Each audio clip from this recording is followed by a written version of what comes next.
Adik-adik semua, sampailah kita pada materi yang terakhir, yakni pembentukan integritas diri yang akan disampaikan oleh Mas Zakaria Ahmad bersama Ibu Nuni Sri Ritasari MPDSI.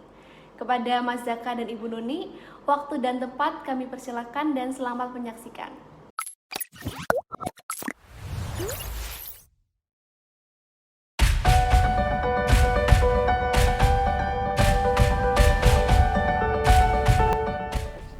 Assalamualaikum warahmatullahi wabarakatuh. Salam sejahtera untuk kita semua.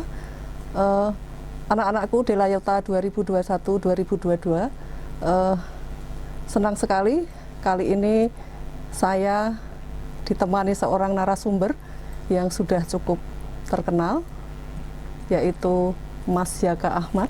Selamat siang Mas Yaka. Siang Bu Nuni. Senang sekali bertemu untuk berbincang-bincang dalam DCCB kali ini. Ya, terima kasih sudah diundang untuk ngobrol di DCCB ketemu Bu Nuni hari ini. Yeah. Perlu anak-anak semua ketahui bahwa Mas Yaka ini juga seorang direktur dari Institute for Integrity. Jadi beliau juga di samping sebagai pelatih debat di beberapa sekolah, terutama di SMA Negeri 8 Yogyakarta, beliau ini juga melatih debat di Jawa Tengah juga. Jadi Mas Yaka cukup terkenal di sekitar Jogja maupun Jawa Tengah, bahkan di Indonesia, karena beliau juga itu tadi sebagai Direktur Institute for Integrity tadi. Baik, anak-anakku semua, hari ini kita akan berbicara masalah integritas. Jadi nanti kita akan berbicara panjang lebar, berbincang-bincang dengan Mas Yaka sebagai narasumber kita tentang integritas. Dan untuk memulainya, saya akan bertanya kepada Mas Yaka Ahmad. Mas Yaka, Ya, Bu. Terkait dengan integritas ini, menurut Mas Yaka, integritas itu secara umum gambarnya itu seperti apa? Dan definisinya itu yang seperti apa menurut Mas Yaka? Ya. Sebetulnya banyak sekali pendekatan untuk memahami integritas, Bu. Ada integritas, nanti kita bicara integritas pribadi, ada integritas akademik, ada integritas organisasi, masyarakat, dan seterusnya. Tapi garis besarnya, integritas itu adalah ketika pikiran, sikap batin kita, ucapan dan tindakan kita kongruen. Jadi ada konsistensi antara pikiran, ucapan, dan tindakan. Itu satu syaratnya. Ya, Kak Pramuka itu Kak suci dalam pikiran, perkataan, dan perbuatan. Garis besar seperti itu. Tapi bukan sekedar kongruen, karena bisa jadi kita kongruen, pikiran kita jahat, ucapan kita jahat, tindakan kita jahat, itu bukan integritas. Karena integritas itu kongruensi yang di dalamnya ada nilai-nilai kebaikan. Apa? Ada kejujuran, ada rasa berpihak pada keadilan, profesionalitas, anti korupsi, dan seterusnya, dan seterusnya. Jadi integritas secara umum, gampangnya adalah kongruensi antara pikiran, ucapan, dan tindakan yang di dalamnya mengandung nilai-nilai kebaikan, seperti keadilan, kejujuran, anti korupsi, kolusi, nepotisme, tanggung jawab, dan seterusnya. Jadi definisinya bisa luas. Atau kalau kita mengacu pada pendapat para ahli, salah satunya adalah pendapat dari Stephen R. Covey. Pak R. Covey itu, Bu, bercerita bahwa integritas itu memiliki 4 komponen. Satu, seseorang memiliki integritas harus memiliki yang namanya honesty atau kejujuran. Jadi syarat utamanya harus ada honesty, ada kejujuran. Yang kedua, dia juga harus memiliki yang namanya humility atau kerendahan hati. Orang punya integritas nggak boleh ngerasa diri punya integritas, dia harus selalu memiliki kerendahan hati. Yang ketiga, dia memiliki yang namanya courage atau keberanian. Jadi orang yang punya integritas nggak sekedar dia jujur aja, tapi berani mengungkapkan itu. Kemudian yang terakhir, dia memiliki tadi kongruensi sikap antara pikiran, tindakan, dan perbuatan. Jadi kita bisa mendefinisikan integritas dengan berbagai macam pendekatan, tapi garis besar dari berbagai macam pendekatan itu intinya ada kongruensi, dan kongruensi itu diikuti dengan sikap-sikap batin atau tindakan-tindakan yang positif dalam kongruensi itu. Garis besar begitu, Bu Nuni. Oh ya, terima kasih sekali. Jadi kalau digarisbawahi bahwa integritas itu adalah sikap jujur dari pikiran, perbuatan, tindakan itu harus sesuai, tetapi yang memang harus mengandung nilai-nilai yang baik, jadi yang tidak melanggar norma di masyarakat, norma agama, dan seterusnya. Dan tentunya dengan berbuat seperti itu, kita semua akan menjadi pribadi yang lebih baik. Nah, untuk masalah sekarang ini, Mas Yaka, kan kita sudah hampir 1,5 tahun ini ya mengalami pandemi ini, dan pembelajaran di sekolah-sekolah itu kan dengan PJJ ya, dengan daring atau online. Untuk menjaga integritas siswa, terutama saat kita sebagai guru di sini selama PJJ itu kan kita tidak bisa mengawasi secara langsung kejujuran anak-anak itulah. Bagaimana cara agar anak-anak itu tetap memiliki integritas di era pembelajaran seperti ini, yang mana sebagai guru kita itu kurang bisa apa istilahnya mengawasi mereka secara langsung gitu. Nah, menurut Mas Jaka bagaimana itu? Nah, perbedaan paling signifikan antara integritas dengan yang lain adalah integritas itu harus inisiatif pribadi. Justru dalam integritas kita tidak membutuhkan pengawasan, karena integritas itu mensyaratkan diri kita sendiri yang mengawasi diri kita untuk tidak berbuat salah, jikalaupun tidak ada siapapun di sekeliling kita. Jadi karena integritas itu tumbuh dalam diri, maka ketika tidak ada pengawasan, si individu yang berintegritas ini dia akan melakukan itu. Masalahnya adalah integritas ini butuh waktu untuk ditanamkan dalam proses yang sangat panjang. Dari sejak kecil, masuk ke sekolah, dan lain sebagainya, dibiasakan untuk kemudian jujur pada diri sendiri. Sehingga yang akan jadi kontrol atas dirinya sendiri adalah diri kita sendiri. Nah, tapi saya juga menyadari bahwa tidak semua orang memiliki privilege atau memiliki kesempatan untuk belajar integritas dari awal. Mungkin karena lingkungannya, mungkin karena kesibukan orang tua, atau mungkin anak-anak ini memiliki perspektif yang keliru. Bahwa anak-anak punya pendapat kayak gini, Bu. Kalau saya tidak ranking, saya nggak akan sukses. Mending ranking dan tidak jujur daripada nggak ranking tapi nggak sukses gitu. Maka memang akan sangat sulit di PJJ untuk kita melakukan pengawasan. Cuma anak-anak yang harus disadari adalah kalian harus sadar kenapa kamu harus pegang integritas. Yang bisa memegang integritas kamu ya kamu sendiri. Kenapa harus pegang integritas? Satu, integritas itu akan buat kamu lebih bahagia. Jadi dalam psikologi itu ada namanya teori cognitive dissonance. Cognitive dissonance adalah ketika apa yang kita percayai, misalnya diajarkan orang tua, agama, lingkungan, itu mengajarkan baik, tapi tindakan kita buruk. Akhirnya apa? Terjadi ketidaknyambungan kognitif antara apa yang kita pahami dengan praktek yang kita lakukan. Akhirnya kita nggak tenang. Itu tuh kenapa tuh kalian kalau suka misal nyontek atau nggak ngerjain sesuatu atau bikin kesalahan, kok nggak tenang, kenapa ya? Nah, itu namanya moral dilema atau cognitive dissonance. Nah, cognitive dissonance-nya akan muncul ketika kamu tidak jujur. Jadi alasan pertama bagaimana agar punya integritas dalam masa pandemi adalah kamu sadar betul, nak, bahwa punya integritas itu jauh lebih membahagiakan, lebih membuat kamu tenang. Gitu. Itu yang pertama. Yang kedua menurut saya, Bu, harus ada peran orang tua. Kita harus punya visi yang sama bahwa yang lebih penting bukanlah rankingnya berapa, nilai berapa, tapi karakter yang kita miliki. Karena pada akhirnya, survei membuktikan orang-orang secara akademik superior belum tentu dia akan sukses. Yang membuat dia sukses adalah karakter. Salah satu karakter yang paling penting yang harus dimiliki adalah tadi, integritas tadi, kejujuran, dan lain sebagainya. Jadi yang kedua, memang orang tua juga harus memberikan penanaman sikap semacam itu, bahwa, nak, jauh lebih penting untuk kamu kemudian memiliki karakter yang baik dibandingkan ranking yang tipu-tipu. Bukan berarti anak-anak tidak ranking, loh ya, nak, kamu harus tetap belajar. Tapi jangan kemudian kamu nyontek gitu. Tapi yang ketiga, yang juga harus disadari oleh anak-anak lagi, nah, ini abad 21, eranya sudah sangat berbeda. Orang tidak akan lagi mengecek kamu ranking berapa tok gitu. Tapi nanti skill kamu seperti apa, kamu bisa ranking 1. Tapi kalau kemudian ternyata nggak punya kualitas, ya sudah, kamu tidak akan bisa bertahan. Karena ijazah yang nilainya bagus itu hanya akan membantu kamu untuk lolos pada seleksi administrasi. Tapi begitu masuk ternyata nggak punya kapasitas, atau teman kamu tahu bahwa kamu nyontek, nah itu saat itulah kamu kemudian sedang menuju ke arah yang keliru. Kenapa? Karena nanti kamu tidak akan punya kapasitas. Dan ketika nggak punya kapasitas, malah nanti terlunta-lunta pada hal jenjang pendidikan berikutnya. Malah tambah tidak tenang. Atau kalau masuk kerja ternyata nggak punya kapasitas, bosnya jadi kecewa. Loh, saya pikir kamu pintar. Loh iya Pak, saya pintar, tapi saya kan nyontek, saya kan copy paste, saya apa. Jadi malah nggak ini. Jadi menurut saya bagaimana cara menjaga integritas di masa pandemi adalah memberikan kesadaran kritis ke anak-anak, orang tua, dan sekolah bahwa integritas jauh lebih penting dibandingkan sekedar ranking yang hasil dari nyontek. Tapi kalau rankingnya bagus, itu sangat bagus. Apalagi ranking bagus karena dia jujur, itu sangat bagus. Jadi lebih ke kesadaran kritis, karena kita memang tidak bisa mengawasi kalian. Kamu yang mengawasi dirimu sendiri, kamu yang akan merasa dirimu tenang atau tidak ketika mengerjakan dengan jujur atau tidak jujur, Bu. Jadi lebih ke kesadaran kritis pada semua pihak. Makanya menurut saya ini penting untuk kita membicarakan hal semacam ini, agar kita memiliki visi yang sama, anak-anak, orang tua, sekolah, bahwa integritas itu bukan sebuah kewajiban, tapi sebuah kebutuhan yang harus muncul dalam diri agar dirimu tenang, agar kualitas pendidikan kamu baik, agar orang tidak kecewa, di PHP kayaknya pinter, tapi ternyata hasilnya nyontek gitu. Dan itu jauh akan lebih baik dan menenangkan bagi anak-anak. Kira-kira begitu, Bu, menurut saya. Dan jadi menurut saya juga peran orang tua itu sangat-sangat penting ya. Betul, jadi, betul. Perlu menyadarkan orang tua bahwa hasil itu bukan, istilahnya nilai ya, dalam hal ini nilai itu bukan segalanya. Betul, betul. Jadi kalau misalkan seorang anak nilainya itu kurang bagus atau rankingnya kurang bagus, mungkin orang tuanya harus tetap memberikan motivasi, memberikan penghargaan. Jadi, nak, kamu mungkin kali ini kurang beruntung ya, tetapi lebih baik kamu kan belajar lagi, terus ada upaya untuk memperbaiki diri, sehingga kita itu nilainya adalah proses, dari prosesnya itu tetap kita hargai, kita nilai, sehingga anak-anak itu merasa lebih lebih nyaman. Betul. Dengan istilahnya, dengan apa yang dicapainya, dengan benar-benar jujur, benar-benar berintegritas gitu. Jadi itu perlu penyadaran orang tua, termasuk guru juga.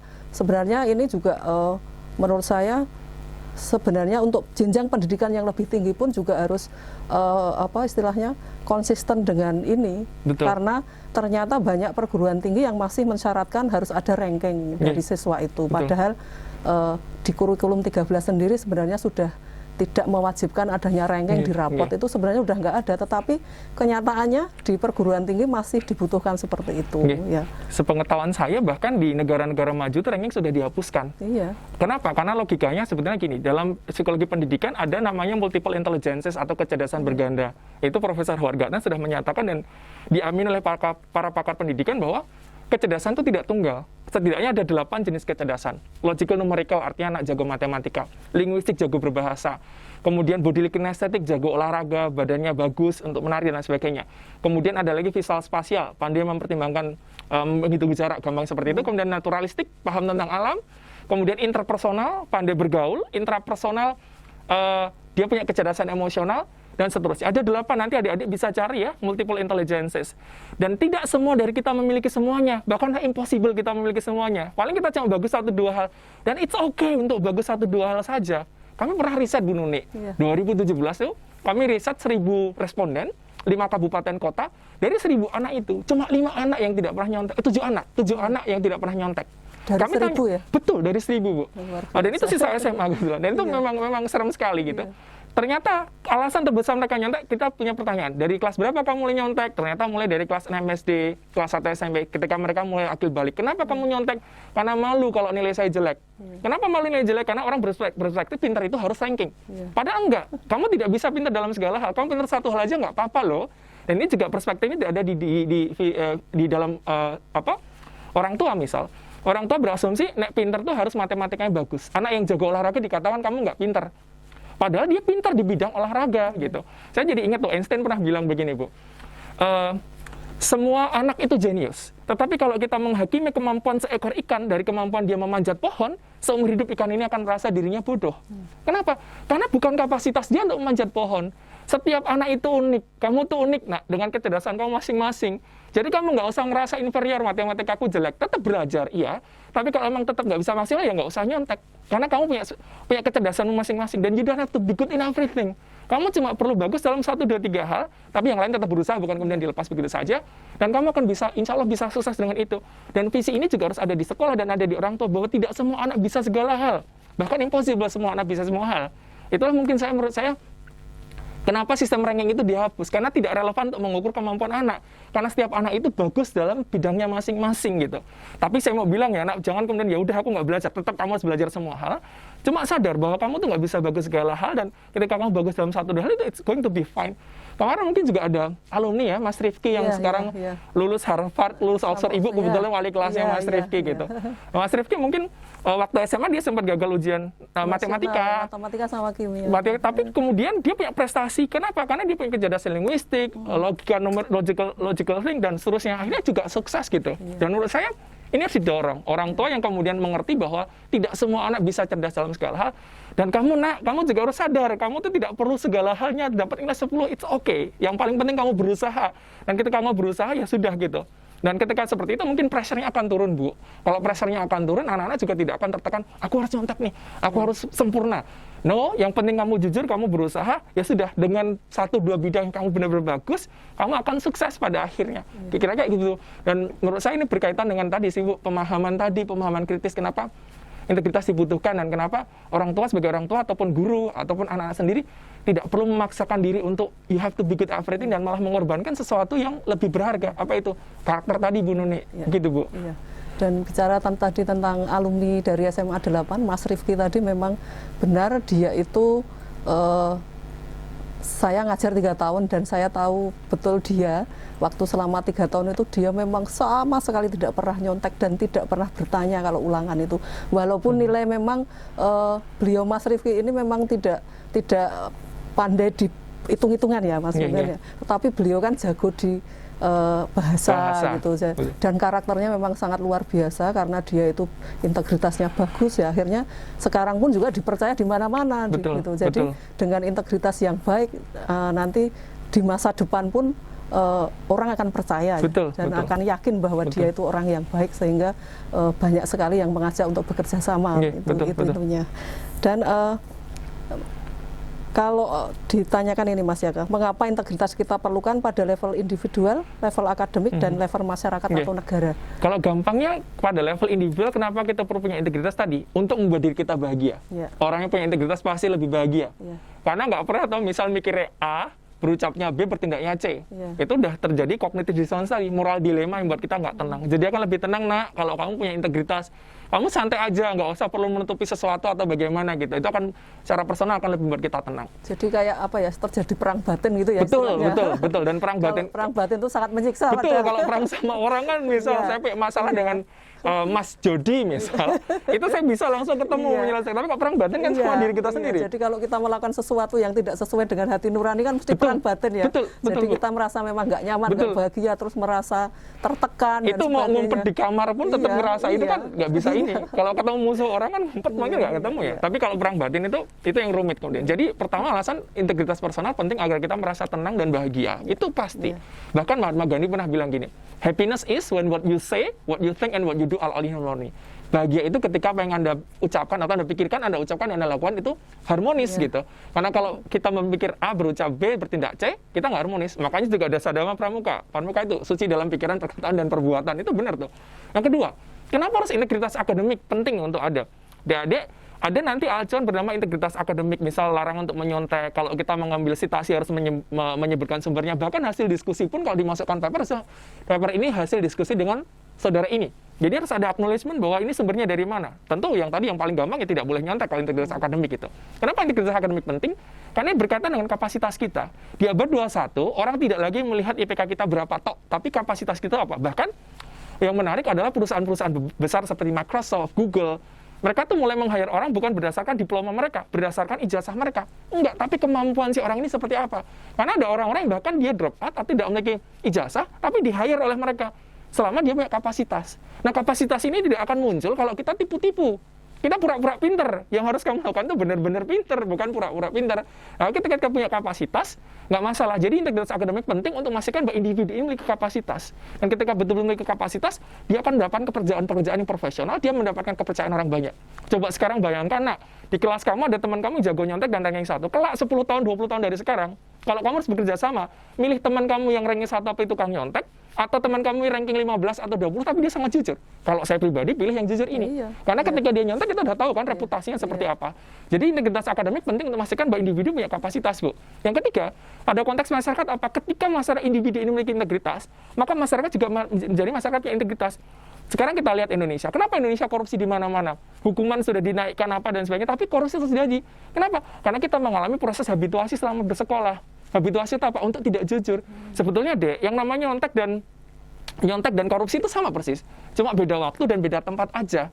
Intinya perbuatan curang bukan, dan perbuatan curang yang diulang-ulang itu habituasi itu lama-lama menjadi karakter. Maka ketika kalian menjadi pejabat publik, kalau terbiasa nyontek, ya karakter itu nggak hilang. Karena karakter kan nggak mudah untuk dibentuk dan nggak mudah hilang. Kalau udah terbiasa, misal bayangkanlah, kita mencontek dari kelas 6 SD.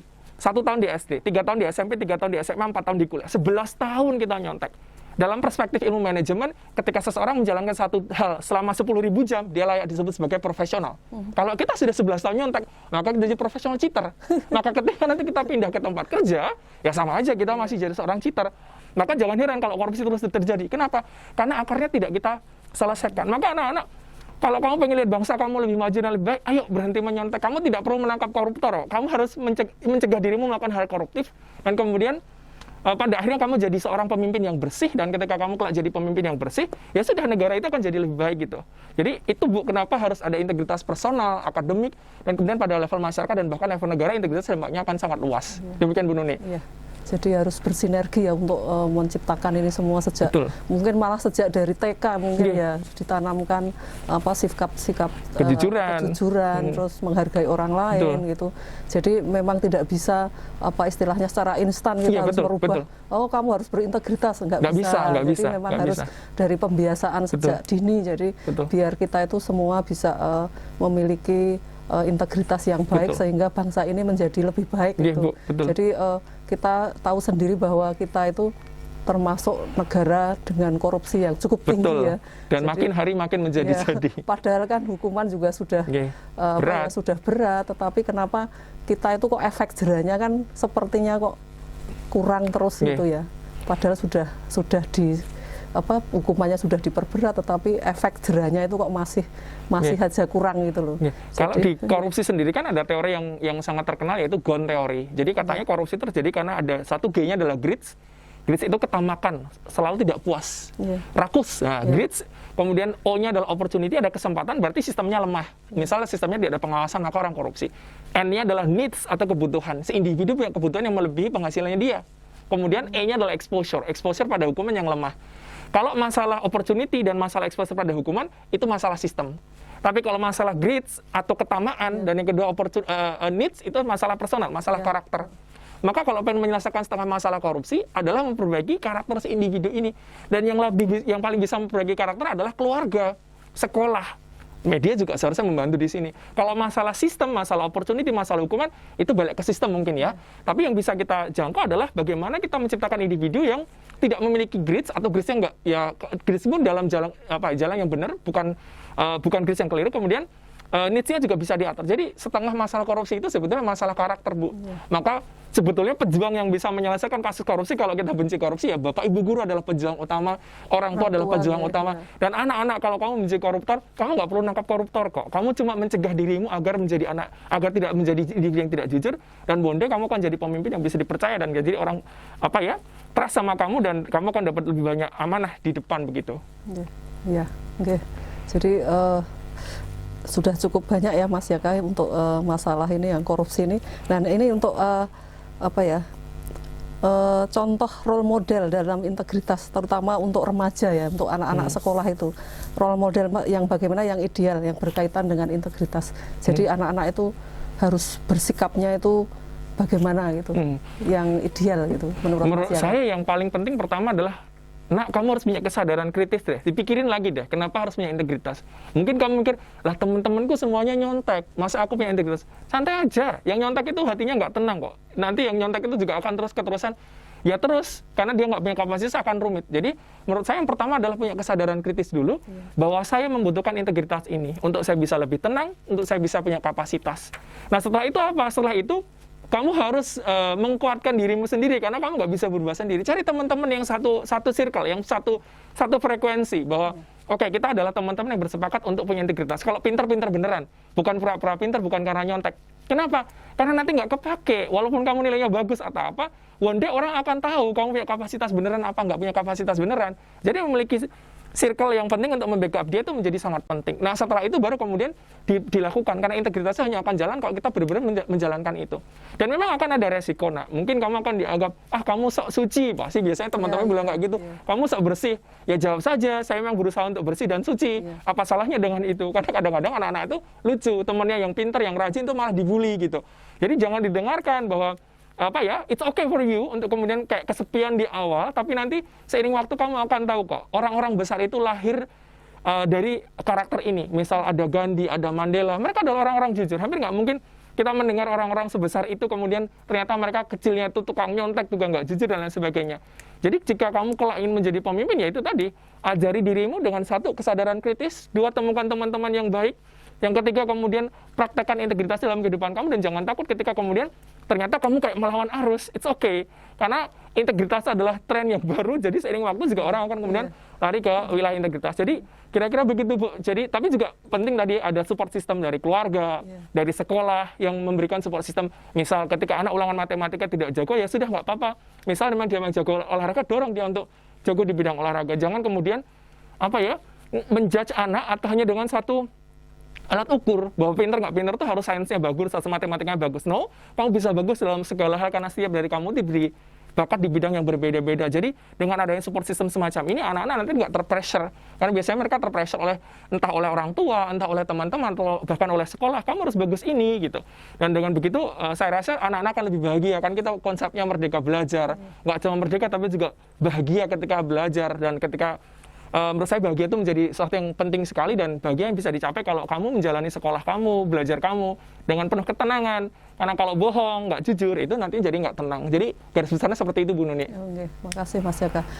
Saya juga pengen bertanya ini, berkaitan juga masih pada dunia remaja ya, para siswa itu. Kalau kadang-kadang kan seorang siswa untuk apa ya istilahnya, sering diajak untuk bertindak yang menyeleweng gitu. Bagaimana cara menghindarinya? Jadi juga kadang-kadang kan terus tidak jujur sama orang tuanya bahwa saya tuh diajak berbuat X gitu sama temannya dalam nota bene untuk berbuat yang tidak baik atau tidak berintegritas tadi.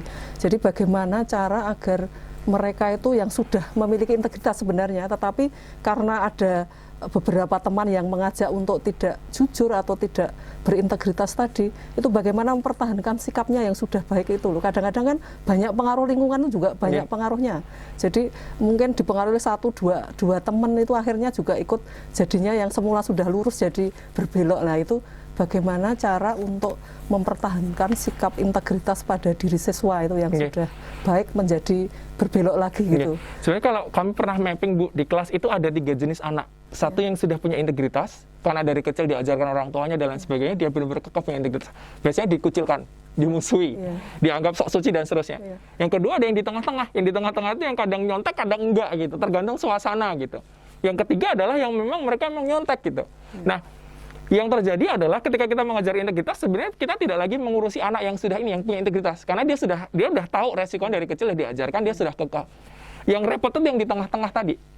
Di tengah-tengah itu dia akan kesana kesini, tergantung tarikannya ada di sebelah mana. Kenapa anak kesana kesini? Karena remaja itu konformis. Kebutuhan terbesar mereka adalah diterima oleh inner circle-nya, diterima oleh peer group-nya. Ada peer pressure deh. Peer pressure itu tekanan dari kelompok kamu. Kalau kamu nggak ikutan, kamu dikucilkan, kamu piye gitu. Dan itu wajar karena remaja itu mau main sama orang tua dia belum dewasa, mau sama orang tua sendiri juga dia nggak nyaman karena dia udah merasa dirinya lebih besar sekarang. Mau main sama teman-teman yang anak-anak kecil-kecil juga nggak bisa, salting dia. Mau ke orang tua nggak bisa, ke anak-anak juga nggak bisa. Akhirnya satu-satunya ya sama teman-temannya. Di situ muncul peer pressure. Kalau kamu tidak kompak, kamu akan dikucilkan gitu. Ya udah, kalau nyontek semua. Kalau kamu nggak nyontek, nggak ngasih contekan, kamu jahat, kamu nggak kompak dan seterusnya. Nah, yang harus disadari oleh anak-anak ini adalah berteman oke, tapi memegang prinsip itu menjadi sangat penting gitu. Jadi sadar betul bahwa memegang prinsip itu penting, dan kadang-kadang anak-anak yang ada di tengah-tengah yang kanan kiri itu karena dia merasa tidak percaya diri. Kenapa? Karena dia tidak merasa punya support system. Maka keluarga itu penting. Kalau anak mendapat support system dari keluarga, dia akan berani bersikap. Karena ketika pun saya dimusuhi teman-teman saya masih punya keluarga saya yang nggak akan meninggalkan saya. Jadi kadang karena orang tua sibuk atau apa, ini kadang-kadang anak-anak ini agak melenceng sedikit, melakukan kenakalan remaja atau apapun itu bukan karena mereka pelaku, tapi mereka korban. Korban kenapa? Mereka merasa di rumah dia tidak diterima orang tuanya atau sibuk atau apa, nggak dipahami atau apa. Satu-satunya dia punya adalah teman-teman dia. Maka teman-teman dia adalah segalanya. Maka ketika teman-teman yang ngajak ngerokok misal, atau ngajak mabuk misal, atau ngajak nakal dan sebagainya, dia akan ini. Karena satu-satunya yang dia punya adalah teman-temannya. Maka membuat anak merasa dia memiliki keluarganya, dia disayang, dia disupport, itu menjadi penting agar anak mampu untuk menentukan sikap dan tidak takut untuk menentukan sikap. Kemudian yang kedua, selain support system dari keluarga, menurut saya support system dari sekolah juga menjadi sangat penting. Bahwa sekolah juga, Bapak Ibu guru juga harus memberikan support. Nah, saya tidak begitu masalah dengan hasilnya, tapi saya akan menghargai betul upaya yang kamu lakukan. Jadi orientasi pada prosesnya menjadi penting, jadi perspektif dalam pembelajaran gitu. Yang ketiga, anak-anak ini juga harus punya kesadaran untuk mencari peer group yang betul. Teman-teman yang oke, yang kita berteman dengan semua hal, tapi dengan semua orang, tapi bersahabatlah pada orang-orang punya value yang bisa membuat kamu jadi lebih baik gitu. Tapi ya kuncinya memang banyak hal. Anak itu akan berani bersikap ketika dia percaya diri, anak akan percaya diri ketika dia disayang, merasa punya rumah dalam tanda petik, dan akhirnya dia tidak merasa bahwa teman-temannya satu-satunya tempat yang menerima dia. Nah, kalau satu-satunya menerima adalah teman-temannya, dia kan takut kehilangan tuh. Nah, teman-temannya ternyata nakal-nakal gitu, ya udah ikutan aja karena saking dia tidak punya posisi tawar. Maka menurut saya ya tadi Bu, ini peran semua orang. Si anak harus punya kesadaran kritis, orang tua harus mengerti untuk memberikan support system, keluarga juga harus mengerti memberikan support system, sehingga nanti anak ini bisa berjalan ke arah yang lebih baik. Nah, ini kadang-kadang kadang-kadang ya itu tadi yang terjadi itu kalau saya ngobrol sama anak-anak, nak kenapa kamu begini, kenapa begitu? Ya mereka teman-temanku, aku harus ngikut mereka dong. Kalau nggak punya mereka, aku punya siapa? Lo orang tuamu, kan aku di rumah nggak akur sama bapak ibu, kan aku nggak punya teman yang lain gitu. Jadi menurut saya gitu. Nanti kalaupun kemudian ketemu ada 1-2 anak belum punya integritas, bisa jadi anak ini jangan kita judge. Bisa jadi dia belum mengerti, bisa jadi dia melakukan mencontek karena ketakutan nilainya jelek dan sebagainya. Jadi kadang-kadang anak melakukan itu bukan pelaku, dia adalah korban dari keadaan. Dan karena dia anak-anak belum mampu mencerna secara baik, secara kognitif bagaimana harus bersikap, akhirnya udah jatuhnya dia ikut sesuatu yang salah gitu. Jadi menurut saya pendekatannya memang banyak Bu Nuni. Tapi salah satunya pembicaraan semacam ini menjadi penting. Barangkali nak kamu nanti di rumah bisa ngajak mau papamu untuk nonton, bapak ibu untuk ikutan nonton. Mungkin ada visi yang bisa kita share bareng-bareng. Oh ya, ternyata kita semua berperan loh dalam membuat anak kita menjadi individu yang lebih berintegritas gitu. Jadi garis besarnya ini nggak bisa dilakukan sendiri. Ini butuh support system, dan support system itu harus punya kesadaran kritis untuk kemudian membantu si anak untuk kemudian memegang integritas Bu Nuni. Oh iya, oke. Terima kasih Mas Jaka. Jadi perlu diketahui bahwa anak-anakku semua integritas itu harus benar-benar dijaga. Kalau kalian sudah memiliki sikap itu, saya harapkan untuk tidak terpengaruh oleh teman-teman atau grup yang memang mengajak ke perbuatan yang menyimpang dari apa yang seharusnya kita lakukan.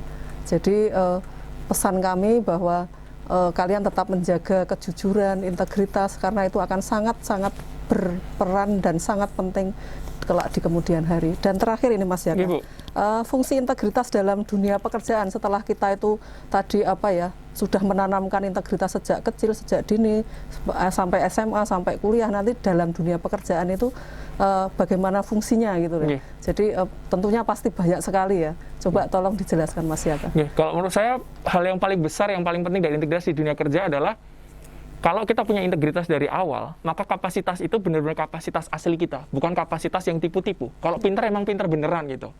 Jadi ketika kita masuk dunia kerja kan ada seleksi administrasi, Dek. Kamu akan masukin ijazah dan macam-macam. Itu hanya akan bantu kamu lolos di seleksi administrasi.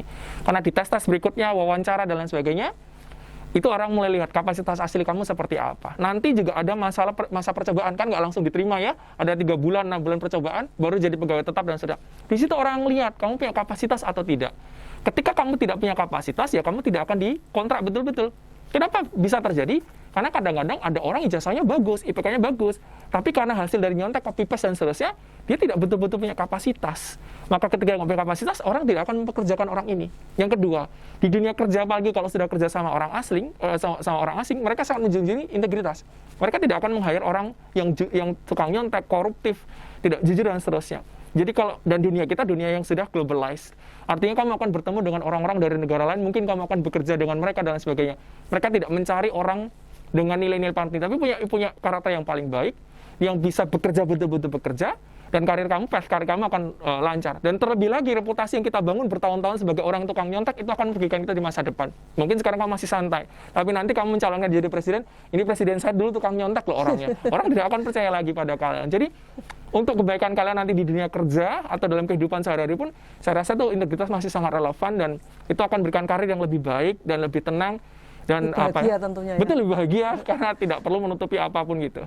Kira-kira begitu Bu Nuni. Oke, terima kasih sekali Mas Jaka, kita terima kasih kembali, Bu.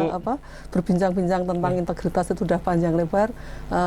Anak-anakku semua, mungkin bincang-bincang kita kali ini bersama narasumber kita Mas Zakaria Ahmad kita cukupkan sekian. Semoga bermanfaat, dan kami selalu berdoa supaya kalian semua nanti sukses, memiliki integritas yang baik, dan Paksi Jaya. Assalamualaikum warahmatullahi wabarakatuh. Waalaikumsalam warahmatullahi wabarakatuh.